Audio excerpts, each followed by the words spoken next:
안녕하십니까. 단내림 에어컨 전문가 엉클 차입니다. 자, 바야흐로 이제 초여름처럼 따뜻한 바람이 불어오고 햇살도 점점 강해지고 있는데요.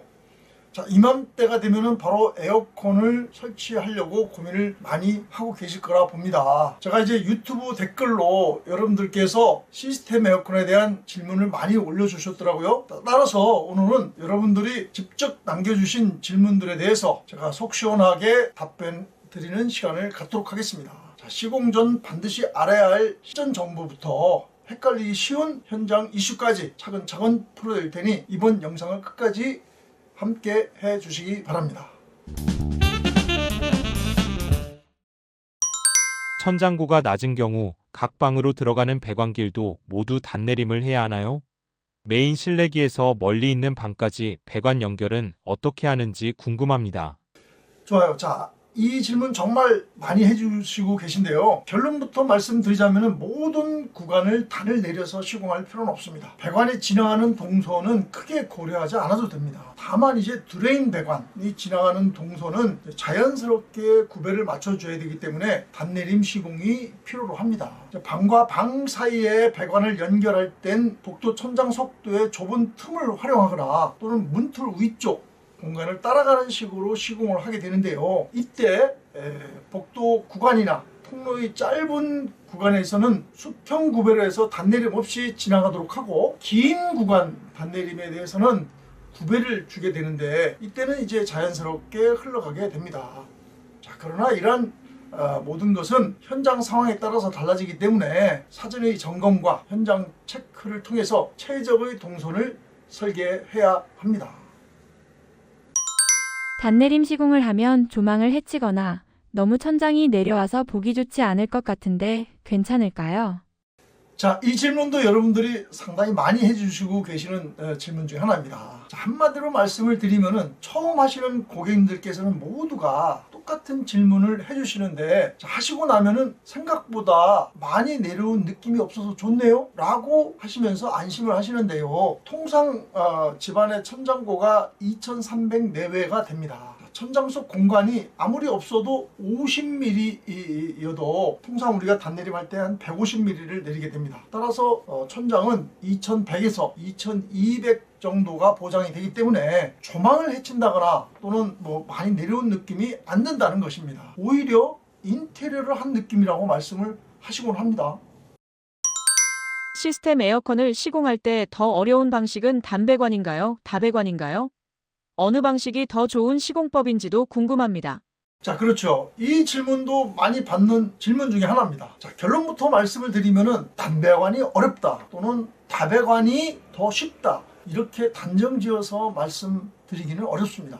현장 구조에 따라서 시공 난이도는 얼마든지 달라질 수가 있는 거거든요. 자, 일반적으로 단배관은 실내기에서 실외기까지 하나의 동배관으로 연결되는 방식인데요. 이때 이제 동배관 연결 부위가 용접을 해서 가야 되기 때문에 시공자 입장에서는 용접 기술이 매우 중요하다 볼 수 있겠습니다. 용접이 익숙하지 않거나 또는 공간이 협소한 경우라도 단배관 시공은 생각보다 까다롭고 위험 요소들이 많이 있을 수 있습니다.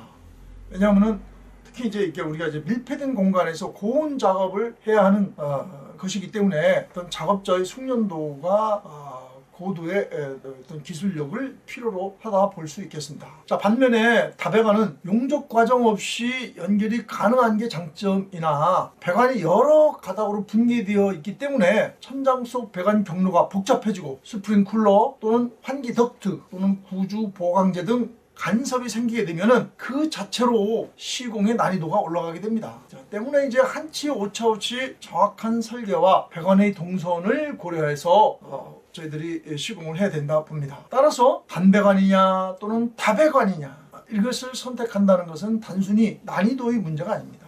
여러 현장의 여건과 천장 속 공간 또는 실외기 실의 구조 그리고 배관의 거리 등을 종합적으로 저희들이 고려해서 결정해야 합니다. 자, 간단히 요약하자면은 단배관은 용접의 난이도가 높고 다배관은 배관의 설계와 배선 정리가 까다롭다는 점, 이 두 가지를 기억하시면 좋겠습니다. 이번에 이사를 하면서 10년 된 아파트로 입주하게 됐는데 시스템 에어컨이 이미 설치되어 있습니다. 인버터 방식이긴 한데 새로 교체하는 게 나을지 아니면 청소만 하고 사용하는 게 나을지 궁금합니다.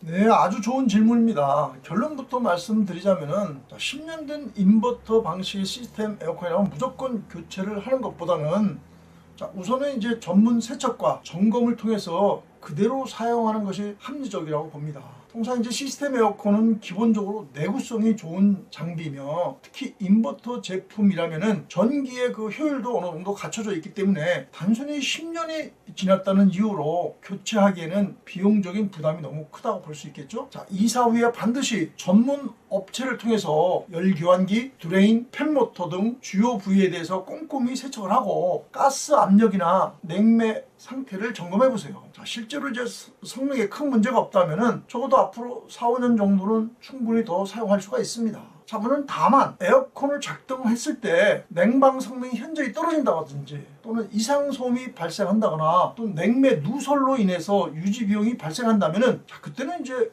교체를 고려해 보시는 게 맞다고 봅니다. 신축으로 목조주택을 짓고 있습니다. 시스템 에어컨을 설치하는 건 아니지만 외관상 깔끔하게 매립으로 시공하려고 하는데요.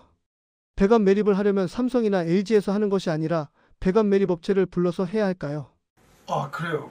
자, 우선은 매립 배관은 삼성이나 LG에서 직접 하지 않는다는 것을 말씀을 드립니다. 자, 예를 들어서 LG 베스트샵이나 또는 삼성 디지털 프라자에서 에어컨을 구매하셔도 저희 같은 업체에게 다시 의뢰가 오게 되고 이런 것들이 이제 꼼꼼하게 설치하는 업체를 찾으시는 것이 무엇보다 중요하다고 저는 말씀드리고 싶습니다. 자, 그리고 이제 목조주택을 짓고 계신 만큼 계속 거주하시려고 생각을 하실 텐데요. 만약에 그렇다면은 매립 배관을 사용하는 것이 저는 맞다고 보거든요. 자, 디자인이나 또는 냉방 효율적 측면에서 여러 가지를 고려했을 때 매립 배관이 더 나은 선택이라고 봅니다.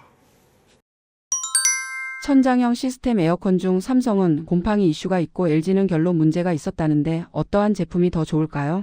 그렇죠.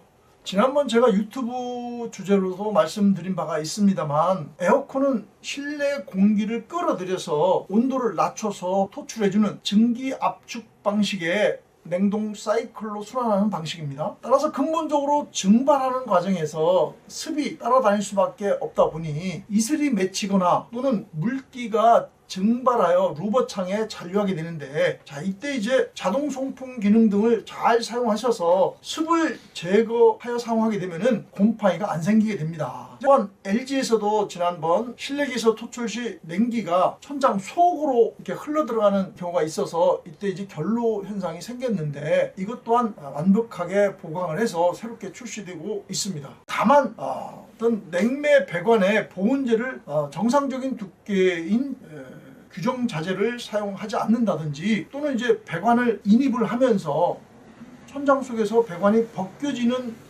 벗겨지도록 작업을 하게 되면은 이때 이제 결로가 생길 수 있는 현상이 있습니다. 따라서 이러한 것들은 이제 시공 업체의 시공 방식이나 어떤 자재를 사용하는가에 대한 확인이 필요하다 봅니다.